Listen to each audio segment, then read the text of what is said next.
ஜனநாயகன் படத்தினுடைய pre booking ரொம்பவே சூப்பரா போயிட்டு இருக்கு அப்படின்னே சொல்லலாம். வெளிநாடுகள்ல ஸ்டார்ட் ஆன இதனுடைய முன்பதிவுக்கு கிட்டத்தட்ட 4.2 கோடி சேல்ஸ் ஆயிருக்கு அப்படின்ற ஒரு அனௌன்ஸ்மெண்ட் இப்ப வந்திருக்கு.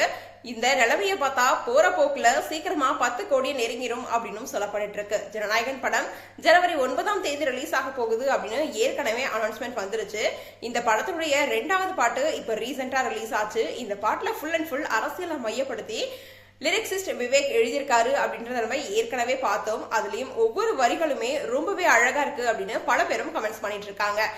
வினோத் தான் இந்த படத்தை டைரக்ட் பண்றாரு. விஜய்க்கு ஜோடியா பூஜா ஹெக்டே நடிக்கிறாங்க. இந்த படம் ரொம்ப பெரிய எதிர்பார்க்கப்படுற படம் அப்படின்னே சொல்லலாம். ஏன்னா விஜயோட கடைசி படம் இதுதான் அப்படின்னு சொல்லப்பட்டிருக்கு. ஏன்னா அவர் அரசியல வரதுனால இதுதான் கடைசி படம் அப்படின்றதுனால இப்போ ஃபேன்ஸ் எல்லாருமே கொஞ்சம் வருத்தத்திலயும் இருக்காங்க, கொஞ்சம் சந்தோஷத்திலயும் இருக்காங்க அப்படின்னே சொல்லலாம். இந்த ஒரு அப்டேட்டை நீங்க எப்படி நினைக்கிறீங்க அப்படின்னு எங்களோட ஷேர் பண்ணுங்க. தொடர்ந்து அப்டேட்ஸ் பார்க்கணும் அப்படின்னா லைக் பண்ணுங்க, ஷேர் பண்ணுங்க, மறக்காம நம்ம சேனலை சப்ஸ்கிரைப் பண்ணுங்க.